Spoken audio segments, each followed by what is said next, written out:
Have you ever felt like carrying someone else's pain became part of who you are? Like the more you absorb, the more you fade, until one day you no longer recognize the person staring back at you? For the empath entangled with a narcissist, this is not imagination. It is daily life. You feel their rage, their shame, their manipulation, as if it were your own. And without realizing it, your own identity begins to dissolve into theirs. Carl Jung once said, "The most terrifying thing is to accept oneself completely." That terror is not some abstract philosophy. It's lived. Because the empath of survival is not just about escaping the narcissist's darkness. It is about being forced to face their own hidden shadows, the parts of themselves buried for years in order to stay peaceful, nurturing, and good. Surviving is not merely survival of circumstance. It is survival of identity. Imagine someone who has spent years denying their anger, suppressing boundaries, silencing their desires, suddenly being forced into situations where those very parts of them demand recognition. The narcissist becomes a mirror, reflecting all the repressed, distorted, and painful aspects of the empath's inner world. It is frightening. It is uncomfortable. Yet Jung reminds us that shadow integration, this unflinching confrontation with what we deny, is the only path toward wholeness. Surviving a narcissist does not just leave the empath broken or weary. It ignites a process of transformation. It awakens a realization that empathy, sensitivity, and depth are not weaknesses, but sources of hidden power. And though it is terrifying to sit in that darkness, this confrontation marks the beginning of profound self-acceptance, because it demands honesty. It demands looking inward without flinching, and it demands one haunting question. Who do you become after the narcissist? Once the empath begins to survive the narcissist's chaos, they are confronted with a reality many never anticipate: the shadow within themselves. Carl Jung described the shadow as the unconscious part of the psyche that holds everything we deny, suppress, or reject about ourselves. For an empath, the shadow often contains anger, resentment, fear, and self-preservation, traits they've long suppressed to maintain harmony, to please others, or to avoid conflict. But when a narcissist projects their manipulation, criticism, and control, these suppressed parts rise to the surface, demanding acknowledgement. The empath suddenly experiences feelings they were taught to see as wrong or too much, like rage, frustration, or self-interest. And here's a paradox. The very traits that once frightened them are the traits that now save them. Jung believed that what we resist persists. If an empath continues to deny these inner feelings, they remain trapped, cycling through guilt, self-blame, and exhaustion. But if they begin to recognize and accept them, these shadows can be transformed into strength. Think about this for a moment. The anger that once seemed destructive becomes a fuel to protect boundaries. The resentment that felt heavy becomes a signal to walk away from toxic interactions. Even traits like assertiveness, previously seen as selfish, are now recognized as tools for survival. Real-life examples of this abound. The empath who finally refuses to answer manipulative texts at midnight, the one who stops apologizing for having needs, the one who speaks their truth despite fear of judgment. Jung argued that individuation, becoming a complete, whole self, requires facing these very shadows. Surviving a narcissist doesn't just expose an empath's vulnerabilities. It forces them into growth, compelling them to integrate the parts of themselves they have long ignored. And while this is deeply uncomfortable, it is also the first step toward reclaiming identity, reclaiming power, and stepping into a wholeness that was previously unimaginable. Once the shadow rises, the empath begins to encounter feelings they may have long feared: anger, irritation, and a desire to protect themselves. For empaths, anger has often been taboo, something they avoid because they equate it with being too much or unlovable. But surviving a narcissist flips that script entirely. That anger, once suppressed, becomes a tool for self-preservation. Jung argued that embracing the shadow is essential to wholeness, and here it is in action. The empath learns that anger is not the enemy. Avoidance is. Think about it for a second. When someone repeatedly dismisses your reality, manipulates your emotions, or crosses boundaries you cannot afford to ignore, how long can you stay silent? The rising anger is not a flaw. It is a signal that your internal boundaries need acknowledgement, and boundaries themselves are often a terrifying discovery for an empath. Many empaths unconsciously fear conflict, so they allow others to overstep their limits repeatedly. The narcissist exploits this tendency, testing the empath's flexibility until they bend or break. Jung emphasized differentiation, the recognition of the self as separate from others, as a crucial step toward individuation. For the empath, drawing boundaries is the first tangible act of reclaiming the self. Simple examples illustrate this transformation vividly. An empath who stops answering late-night manipulative messages, choosing rest instead. Someone who declines an emotionally draining invitation, recognizing that saying no is an act of self-love. Or someone who voices discomfort when a partner oversteps, despite fear of rejection. Each act, no matter how small, is a reclaiming of power. The empath begins to see themselves not merely as a vessel for others' emotions, but as a whole person worthy of respect and care. The journey is not easy and it is not linear, but these first steps in acknowledging anger and establishing boundaries mark the beginning of profound inner transformation. After confronting the shadow and establishing boundaries, the empath enters the stage of integration, the point where survival transforms into profound growth. Carl Jung believed that true wholeness comes not from perfection, but from acknowledging and accepting all aspects of ourselves, including those we once rejected. For the empath who is absorbed in narcissist darkness, this means understanding that their sensitivity, their emotional absorption, is not a weakness, but a unique form of power. Think about it for a moment. The emotions you once feared or resented now provide insight, intuition, and empathy that few others possess. This is the alchemy of pain, the transformation of suffering into wisdom. Integration involves embracing both the light and the shadow within, accepting the anger, the grief, the self-doubt, and the protective instincts that have emerged.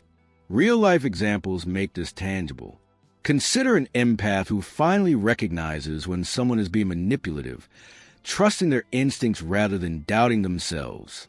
Or someone who uses their own emotional sensitivity to help friends or colleagues navigate their struggles without losing themselves in the process. Even small acts, like consciously choosing self-care over pleasing others, signal a deeper integration. Jung described individuation as a journey toward the self, a complete, balanced, and authentic expression of one's being. For the empath, this means no longer being defined solely by what they absorb from others. They learn that empathy does not require self-erasure. Rather, it flourishes when paired with self-awareness and boundaries. Surviving the narcissist, then, is only the first step.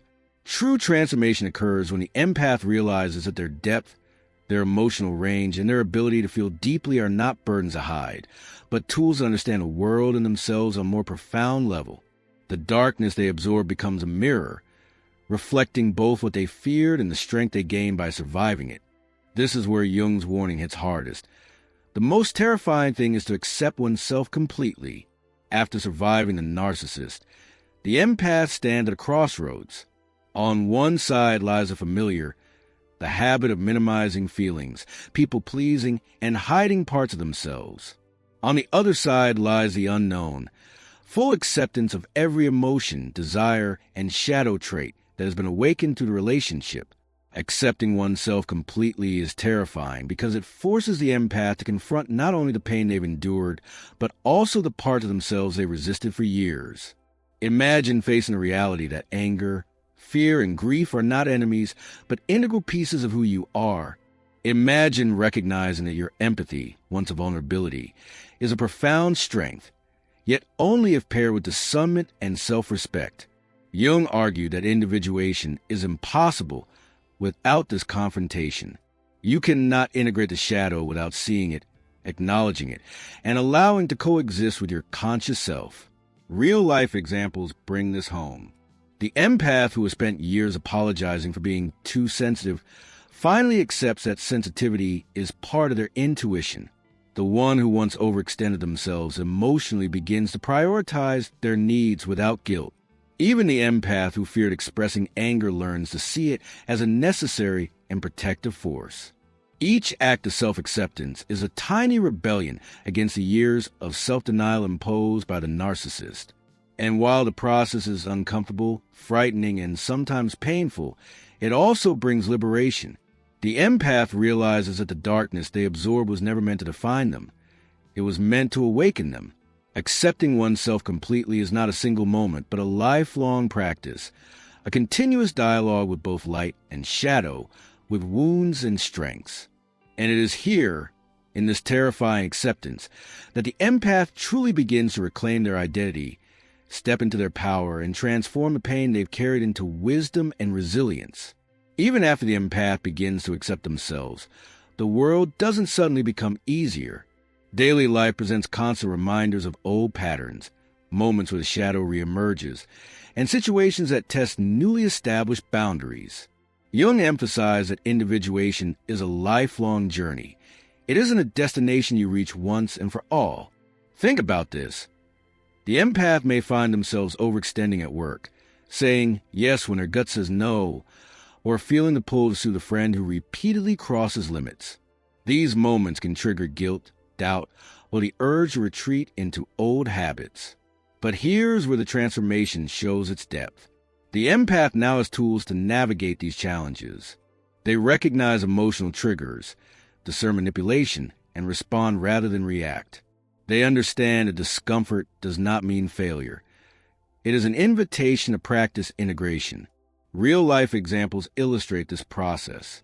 An empath scrolling endlessly through social media to escape feelings of inadequacy pauses to notice the emotions rising, labeling them, and consciously choosing a grounding activity instead.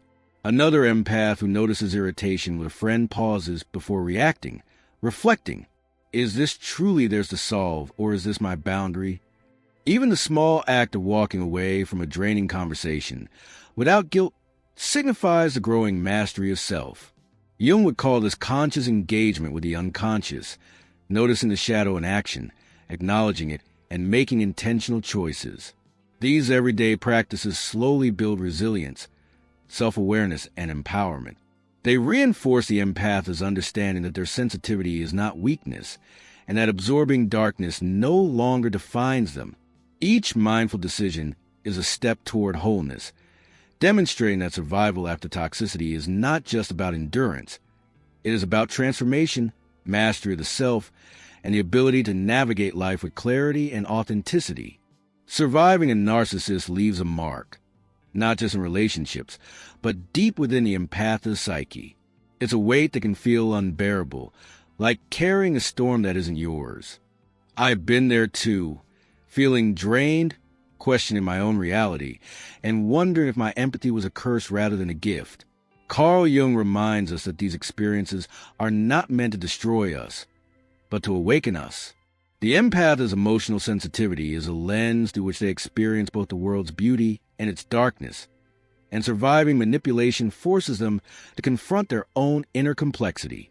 Think about how often you suppressed anger to keep peace, or avoided expressing needs out of fear of rejection. These patterns are normal for empaths, but under the strain of a narcissist, they become impossible to maintain. The emotional weight becomes undeniable. But here's the paradox. The more the empath feels, the more they have to integrate. Real-life examples clarify this. One empath may finally confront the fear of being too much by asserting themselves in a situation where they once would have remained silent. Another may recognize that their exhaustion is a signal to step back, set boundaries, and honor their own energy. And another may notice their constant need to appease others, deciding instead to prioritize self-care without guilt. Jung's philosophy shows that these moments of awareness are crucial. They mark the conscious engagement with the shadow, the acceptance of one's complete self, and the first real step toward transformation. The emotional weight doesn't disappear, but it becomes manageable, purposeful, and even enlightening. Surviving the narcissist is not just about walking away from someone else's darkness.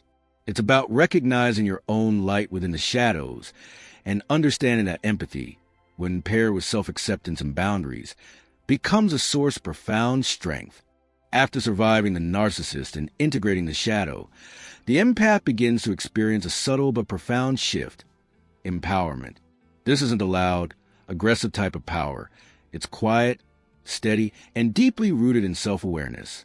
Jung believed that individuation, the journey toward wholeness, transforms suffering into wisdom. For the empath, empowerment emerges from understanding their own emotional landscape, recognizing patterns, and choosing responses rather than reacting automatically. Think about it. The empath who once absorbed every mood, every manipulation, every criticism, now has the clarity to observe without being consumed.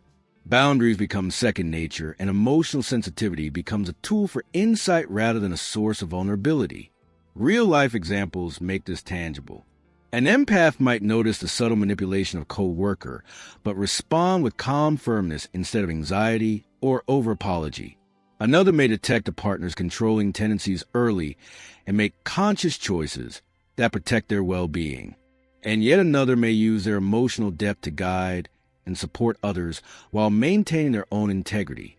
Empowerment, in this sense, is inseparable from self-acceptance. Jung emphasized that the self is realized when both light and shadow coexist, when the empath acknowledges every aspect of themselves without shame or fear. This evolution is not linear.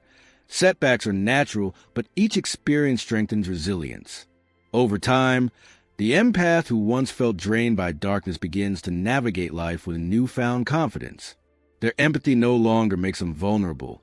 It makes them attuned, wise, and strong. They have survived the narcissist, but more importantly, they have survived themselves, the confusion, the doubt, the self-blame, and emerge as a more complete, integrated, and empowered version of who they were always meant to become. Surviving a narcissist is only the beginning. True mastery comes when the empath learns to work with their shadow intentionally. Carl Jung emphasized that the shadow is not an enemy but a guide. It holds a part of ourselves that, once integrated, unlock our full potential. For the empath, this means observing emotional reactions, recognizing triggers, and understanding that discomfort signals growth. Think about it. Every time you feel irritation, exhaustion, or anxiety in a relationship, it's a reflection of what your shadow is asking you to see. Ignoring it only reinforces old cycles.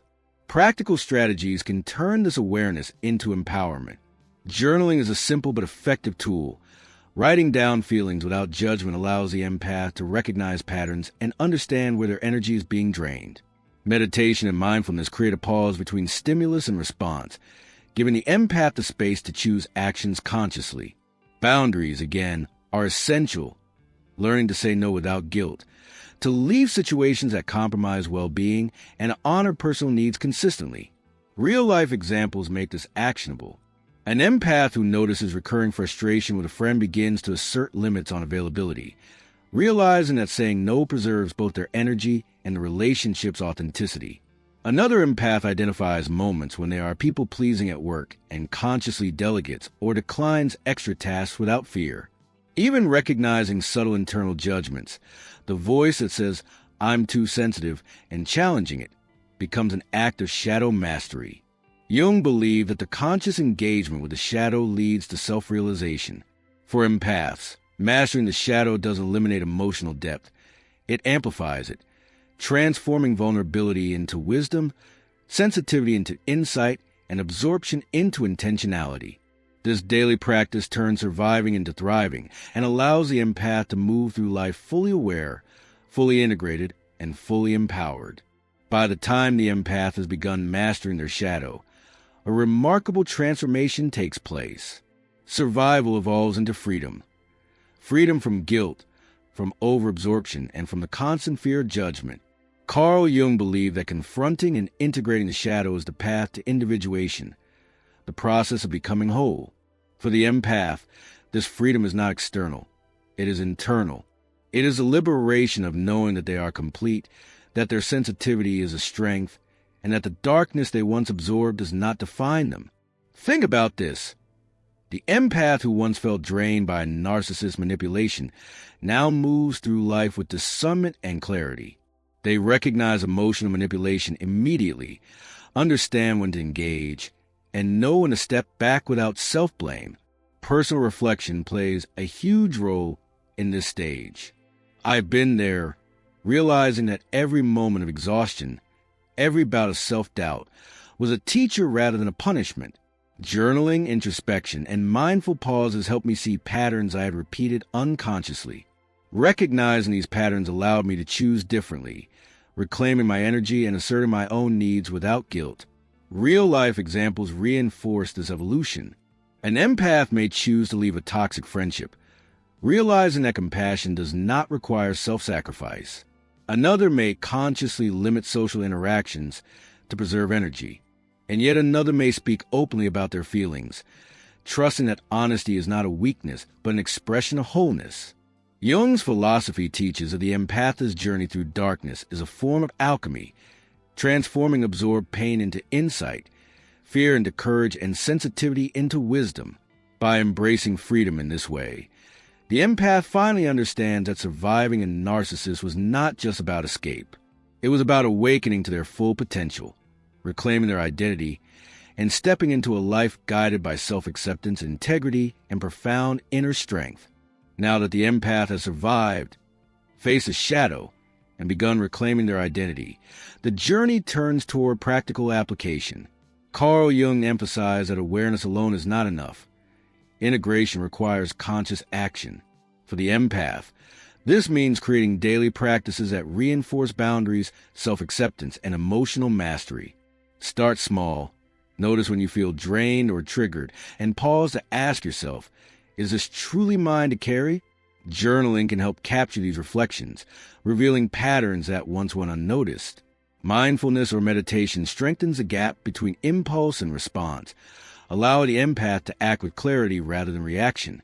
Another critical practice is affirming your needs without apology, saying no when necessary, resting when exhausted, and honoring emotions without shame. Real-life examples make this tangible.